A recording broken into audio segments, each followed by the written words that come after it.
Pokeball hat. Man, but yeah, I don't know. Like, even when I was first starting out in 2014, these two are already like super legit good players, and so it's kind of wild that even now, all these years later, and they just keep still getting going. better. Yeah, they just keep getting better. Well, Brian does. Ripple just kind of does his own thing and just stays good. Yeah, like Ripple just meditates off in the mountains and then like shows up to a tournament once every like 6 months. And he lives in Illinois. We got no mountains. Yeah. That man is off in a cornfield. The vast mountains of Illinois. Don't the worry. vast cornfields. Trust. but yeah, like I mean, Ripple is somebody like we lived and still kind of live close together for a pretty long time, and so I've learned a lot from him as a player. So I always love seeing how he stacks up against like modern ILPM.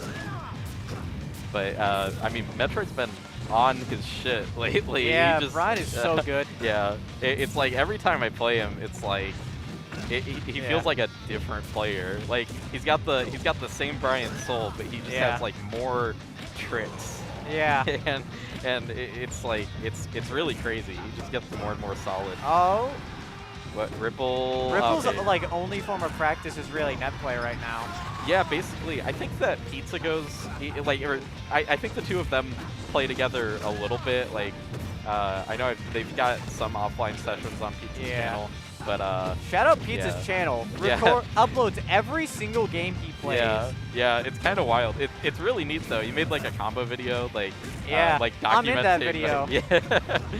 But and so he kind of like documented his whole like first year of the game, and I think that's kind of cool because like it's. I think that in the modern era of the game, you get a lot more stuff recorded, so that's more like possible to do. I was so happy to play on stream against Trevor today. Oh yeah. Get completely fucking owned, but now I got stuff to look back on. Yeah. It's like both from like a studying perspective and from like a nostalgia perspective. Like a few years from now, you'd be like, hey, look at that. I went back and watched me and Pizza's first ever game. And then I compared it to like a more recent clip of me playing, and I'm just like, holy shit, I'm doing good. Yeah, it can feel like when you don't have that kind of feedback, it can kind of feel like I'm not really getting better. Like I don't know, I'm losing to the same people, or like, you know, my performances or whatever.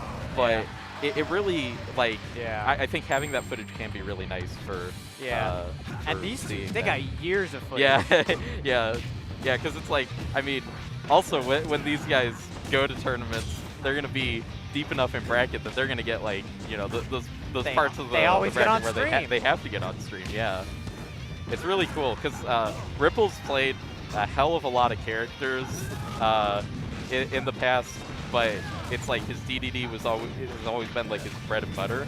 Which is so crazy. The worst character on the tier list is his best. It's just how that's the Ripple state of existence. Yeah. But it's like and so Ripple kind of had Brian's number for a really long time. Ooh, wow, that was a really good It was pick. only at Smash of the Titans was the first time he had ever beaten his DDD. Yeah, that's such a crazy statistic because like there were points back, you know, a few years ago when Brian was even I want to say he was like switching to Marth or something. Maybe that was just for Wild though. My memory is a little bit hazy. Maybe might have even busted out the Zard. Yeah, again. You know, he right before the end of lockdown, he was talking about bringing back the Zard. I haven't seen it, but I'd be really excited to see that happen. Being a Charizard appreciator now myself.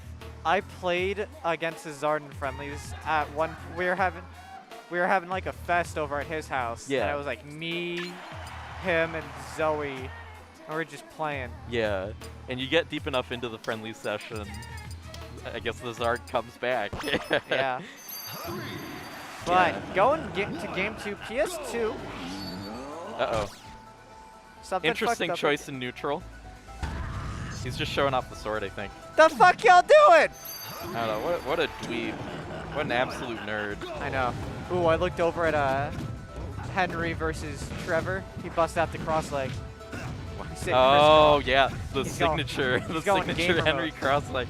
I didn't know about this for a while, and like he there was some point where like someone made a big deal about that, and I was just like, yeah, that's sure a thing. Yep. Just have to like roll with it, I guess. But it is a legit power up. Oh wow. Yeah. Why does nasty. Ripple play Ganon and not Falcon is my question. Well, I think that in general, Ripple is just a lot more suited to the heavy characters. The way that like he plays is very much like, maybe this is just as someone who has like been like quote unquote a student under him, but it's like he kind of is like just slapping you for doing the wrong thing in a spot, and like his whole game plan is like getting you into spots where you're more likely to do the wrong thing. That's always how I've seen it. It's like he's always answering with like the correct response, sorta. And I think that like heavies reward that pretty well. I want to see the Ripple Zard. I want to see him bust it out. Like for the 1 year where he just played Zard. Yeah, I remember that because there was a while where the Charizard was looking pretty legit against everyone except the snakes. and it was like, oh man, but like against like Mikey and Mikey and like well, the other Mike, MVZY. Yeah. Oh, his name was Mike. yeah, the two Mike snakes. But yeah, it was like I think those were like the biggest challenges for the Charizard. Yeah. I always really liked his Charizard as far as like all his, because he's switched characters a lot in the past, and if a heavy gets buffed too much, he can't. Yeah, he can't play them. That's not true, fucking true. That's not true. Well, I mean, I guess he's still playing Ganondorf, so I guess we've got some Ganondorf buffs in our future. What is there to buff? Don't be too excited. What is there to buff? I don't know. There's got to be some way that you can make the opponent have less fun. As far as I know, the only thing they want to do is get rid of up tilt. Yeah, well, that'd be pretty cool. Yeah, Ripple doesn't even up tilt as a Ganon, and that's fucked up. I mean, he definitely does at points. From experience, he definitely uses the Ripple move sometimes, but it's like he's maybe not as like spammy as some.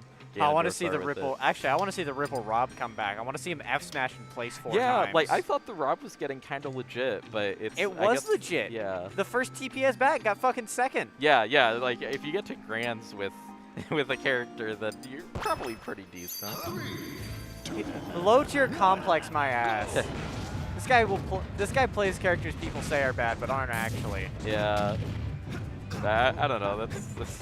I feel like a lot of people downplay their characters.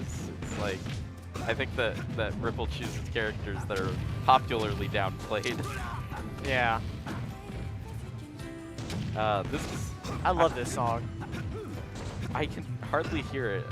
The grunting is too loud for me. Yeah. But it sounds nice from what I can hear. I think they have music turned down on this. Oh, that makes sense. I'm okay with that. I like. Oh wait, yeah. Right before the set, they turned the music down a bit, so that yeah. Music on this build goes kind of loud. I had sometimes. the flashback moment. But yeah, because like there's definitely the sound balancing on some of the tracks. It's not ideal sometimes. I think it's hard to have like everything be perfectly balanced. Yeah. You know, and this is the first run of the new build, right? Because we got the PictoChat, the new Yoshi. Sort of. It's basically just Undertow with PictoChat. Oh, okay. I think. Is that right, AJ? Okay. Yeah. Yeah, see, AJ's got the knowledge. Quam's got the knowledge. I mean, AJ's got the knowledge because he made it. Yeah, he's the fucking dude. Shout out AJ, goated with it. Yeah. Absolutely. Yeah. We've running got FG's, running Guilty Gear and this right now. Yeah, oh, shout out to Guilty Gear. Play that game. That game's so fucking fun. Yeah. Like I'm not a huge like traditional fighting game player, but I've had like a lot of fun. I play with the Springfield folks, and like it's really cool. Oh yeah. Learning something that's like tangentially similar to Smash. like there's some principles to carry over, but then there's a lot of stuff where it's like I'm just like a little baby and I don't know. I gotta see if I can get the H-Tangle I just got today to work on a PS4 so I can actually enter fighting games. Yeah. So it looks like Brian's kind of in control. Brian's kind here. of cooking today. Yeah, jeez. I mean. Oh. Yeah. I mean, I guess like I don't really know what's like right as far as stage choices in this matchup, but this seems to be working out pretty decently. Yeah. I don't know. It could just be, I don't know, like likes the stage, like how Chris will always counterpick Dreamland. Yeah. Because he just likes the stage. Right. Yeah. Even if it's to his detriment. Yeah. He'll pick it. Yeah. Being comfortable on the stage can kind of override some of the stuff that people theory craft about sometimes. Because sometimes it's just like you just kind of know how to move on a stage. You just like you feel comfortable like. You know, navigating around and everything. That's why I like Smashville so much. Despite the fact that it's not always the best stage for like Sheik or Bowser. Right, but it's just like I like it too much. It's so calm to me. Yeah, and I think there's a lot to be said for comfort picks. I think that there's a lot of points where like stage counter picks can be kind of marginal, especially when they're already banning 2 of the stages that you might want. So me and Trevor made an agreement. It was like, this stage is scary. Let's not play on TikTok chat. Yeah, I think that I want to say that everyone I've played so far has banned it. Maybe not. I don't know. People gotta get it in the friendlies. For a while first. Yeah. Oh, the Samus. Ooh, yeah. The Ripple Samus is definitely legit. Like, I mean, he's had this thing for a while because he also plays Samus in Melee. I think it's his. I think like in Melee. I think Ripple's like... Ripple could be power ranked in both games if he actually entered shit. I think that's possible. Like he's just really good. Like, if you've been playing for as long as Blake and like you're gonna pick up enough stuff that you can hang with some pretty solid players. Like Ripple knows a lot about, like he made a HD SD remix. Yeah, SD remix. Yeah. That's another fun Smash mod. If you want Nintendo to hate you more, go play that one too. Shout out the guy who like would make changes to character or like make videos like. Oh, Magic Scrumpy. Magic Scrumpy. Maybe I shouldn't have. Maybe I should have been like, oh, we won't mention his name, but that's alright. That's funny.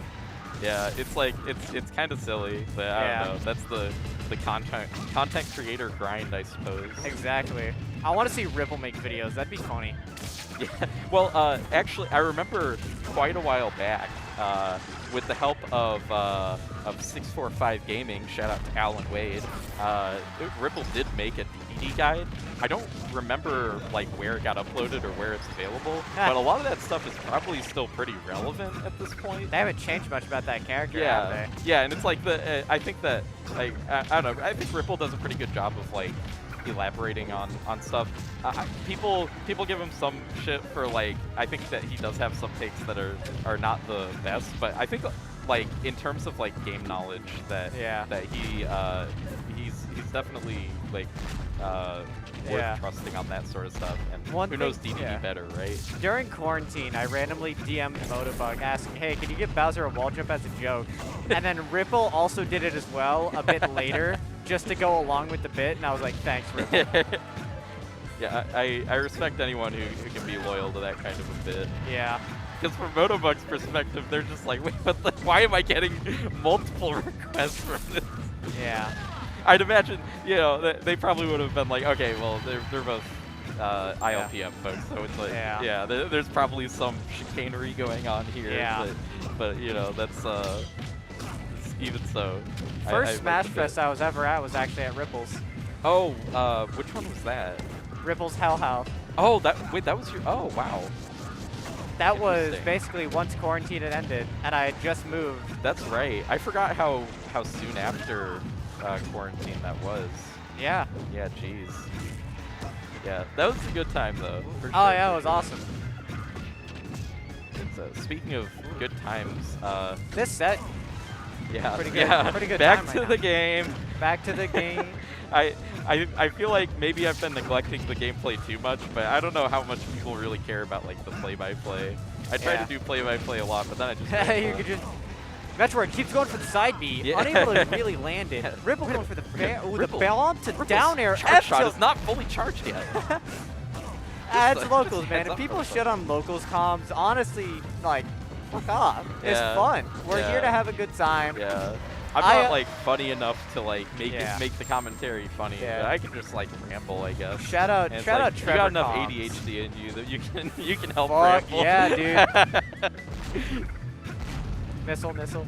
Yeah. I want to see a super wave dash into an up smash. You know, I don't know. I don't know how much sauce Ripple's got with the Samus. I don't know if he can deliver on that one. I think the problem is that like Samus has some sauce, but like a lot of the sauce is like mayonnaise. And so it's like, And it's not even like it's like American mayonnaise. Yeah, It's not like yeah. a Miracle Whip. It's like yeah, a it's Hellman. like it's So you're like pretty "Eh." it's pretty like bland. I don't know. It's just like like you want to make a good sandwich and you need a sauce, Yeah. but like all you have is that. So you're like, what? Ah, Yeah, fuck. but then sometimes I see Samuses and they just do some like crackhead stuff. So maybe I don't know. Maybe there's some special mayonnaise out there that that would fit this analogy for that Exactly. too. Yeah, maybe mayonnaise is more high variance than I give it credit for. A lot less high variance than like a barbecue sauce. Right. That was a Fox is like Fox are like characters Oh. like that are fast. That's like barbecue sauce. You got a lot of variations with right. that. Yeah, Whereas- there's some lame foxes out there. Lame foxes. That's where you get like your bland ass stuff. That's why And then you he's got a like laser. and then you got some people who are cooking like some sweet baby rays. Yeah, there's some wacky stuff out there. I feel like Ike would be like a mustard then, just for Brian. Like you got honey mustard, Right. which is like your Ike that doesn't quick draw, and then you got your normal mustard, which is every other Ike. Like shout out Pikmon just quick drawing for 90% of a match and Well, winning because it's good. Yeah, it is very good. If you're not quick drawing, then like, are you truly playing Ike? You know? John should say like, for the love of God, down throw him. You know, maybe down throw. Oh, hey, no coaching, John Jones. And we're gonna. That's fucking we're mid-set gonna coaching. Someone ban this man. Oh no, Oh. Pikmon in chat. Run, Quam. I'm sorry, Pikmon. Okay, You're goated, GGs. man. The quick draws are